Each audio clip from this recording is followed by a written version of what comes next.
Welcome friends, જેકે ફિનટેકમાં ફરી બધાનું સ્વાગત છે। આજે આપણે વાત કરવાના છે લાર્જેસ્ટ ફેસ્ટિવલ ઓફ ડેમોક્રેસી જે અત્યારે આપણે ચાલી રહ્યું છે, એટલે કે મતદાન વિશે, એટલે કે ઇલેક્શન વિશે।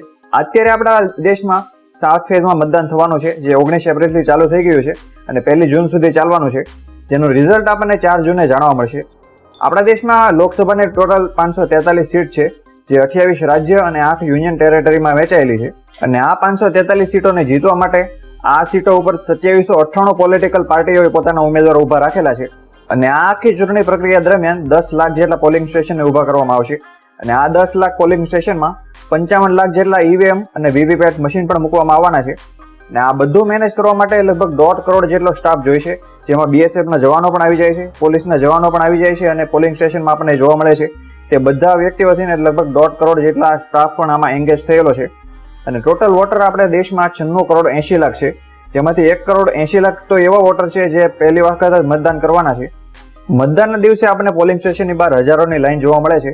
આ વ્યક્તિઓ અંદર જઈને કોને મત આપશે તે તો તેને જ ખબર હોય છે, પરંતુ આ લોકો જ્યારે મતદાન મથકની બહાર આવે છે ત્યારે એક વસ્તુ કોમન હોય છે અને તે છે તેની આંગળી ઉપર એક પર્પલ ટપકું અથવા તો નાની લાઈન જે આપણા આખા દેશને લોકશાહીના મણકામાં જોડે છે।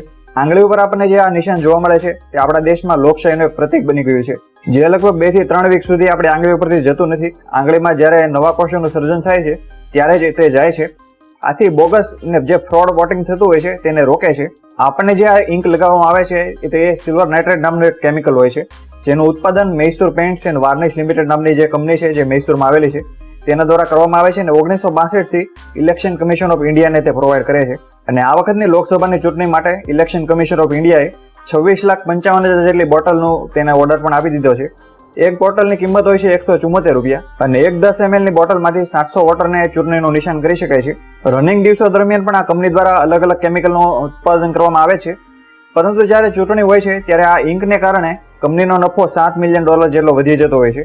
તેમ છતાં ચૂંટણી કમિશનને જે આ ખર્ચ થાય છે તે તો એકદમ નગણ્ય છે, કારણ કે આનાથી હજારો ગણા બીજા પણ ખર્ચ થતા હોય છે, જેની ચર્ચા આપણે આ સમગ્ર વિડીયોમાં કરવાના છે, જે તમારા માટે ખૂબ જ રોચક બનવાની છે। તે પહેલા તમને એક જનરલ રિમાઇન્ડર આપી દઉં કે જો હજુ સુધી તમે જેકે ફિનટેકને સબસ્ક્રાઇબ ન કરી હોય તો સબસ્ક્રાઇબ કરીને ફટાફટ બેલ આઇકન પર ક્લિક આપી દો કે જેથી આવનારા ફાઇનાન્શિયલ વિડીયોની નોટિફિકેશન તમને સરળતાથી મળી શકશે। હવે આપણે મૂળ મુદ્દા ઉપર આવીએ અને વાત કરીએ કોસ્ટ ઓફ ઇલેક્શનની।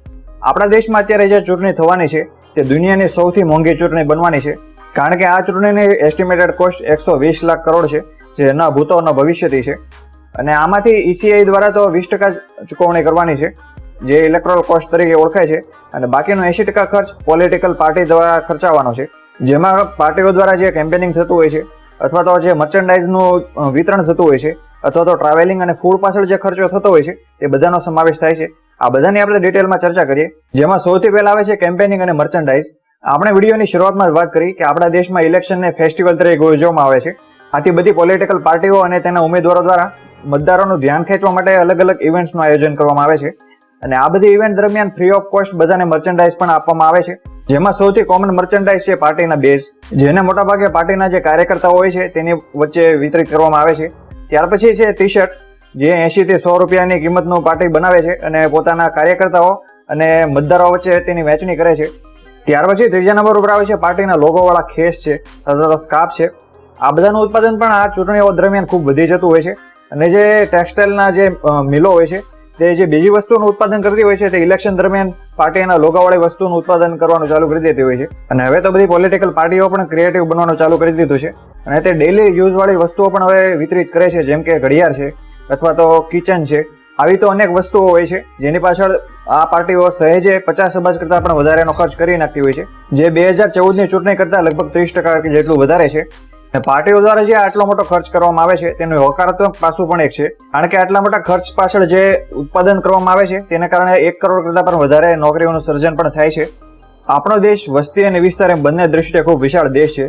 આપણા દેશનું ક્ષેત્રફળ 32,87,000 ચોરસ કિલોમીટર જેટલું છે, જે વિશ્વનો 7મો સૌથી મોટો દેશ છે। આથી આટલા મોટા દેશમાં પોતાની પાર્ટીનો પ્રચાર અને પ્રસાર કરવા માટે બધા પોલિટિશિયનોએ દરરોજનું હજારો કિલોમીટરનું અંતર કાપવું પડે છે અને આ બધું જે અંતર છે તેને કારણે તેની ટ્રાવેલિંગ કોસ્ટ પણ સારી એવી આવે છે અને મોટાભાગે બધા જે વાહનો હોય છે તે ભાડે લઈને તે બધો પ્રવાસ કરવામાં આવતો હોય છે। આથી આ ચૂંટણીઓ દરમિયાન જીપ છે, પછી બધા કાર્યકર્તાઓ અને મતદારોને ફેરવવા માટે બસ છે અથવા તો એક સ્ટેટમાંથી બીજા સ્ટેટમાં જવા માટે હેલિકોપ્ટર અને ચાર્ટર પ્લેન, આ બધાની ખૂબ જ ડિમાન્ડ વધી જતી હોય છે। અને હેલિકોપ્ટરના બુકિંગ માટે તો બધી પાર્ટીઓ વચ્ચે ગળાકાપ સ્પર્ધા પણ હોય છે અને મહિનાઓ પહેલા જ તેનું બુકિંગ થઈ જતું હોય છે, કારણ કે હેલિકોપ્ટર એ રિમોટ પ્લેસ ઉપર પણ સરળતાથી જઈ શકે છે અને જે સ્થળે રેલી કે સભાનું આયોજન હોય છે તેના નજીકના સ્થળે તેનું લેન્ડિંગ શક્ય બને છે. આથી આ નેતાઓનો સમય ખૂબ બચાવે છે. અને હવે ભાડાની વાત કરીએ તો હેલિકોપ્ટરનું ભાડું 1 કલાકનું લગભગ 1.5 લાખની આસપાસ હોય છે. અને જે ચાર્ટર પ્લેન હોય છે જેમાં 12 થી 15 વ્યક્તિઓ બેસી શકે છે તેનું ભાડું 4.5 થી 5 લાખ જેટલું આ પાર્ટીઓ ચૂકવતી હોય છે. 2019ની વાત કરીએ તો ભારતીય રાષ્ટ્રીય કોંગ્રેસ એટલે કે INC એ 126 કરોડનો ટ્રાવેલિંગ પાછળ ખર્ચ કરેલો અને ભારતીય જનતા પાર્ટીએ 250 કરોડ જેટલો ટ્રાવેલિંગ પાછળ ખર્ચ કરેલો અને આ વખતે આ ખર્ચ જે છે તે 40% વધી જવાનો છે તેવું એક અનુમાન છે. અને આ બધા ઓફિશિયલ આંકડાઓ છે જે ચૂંટણી કમિશન પાસે ગયેલા હોય છે. આથી આના વિશે વધારે ફોડ પાડવાની જરૂર નથી, તમે ખુદ સમજદાર છો.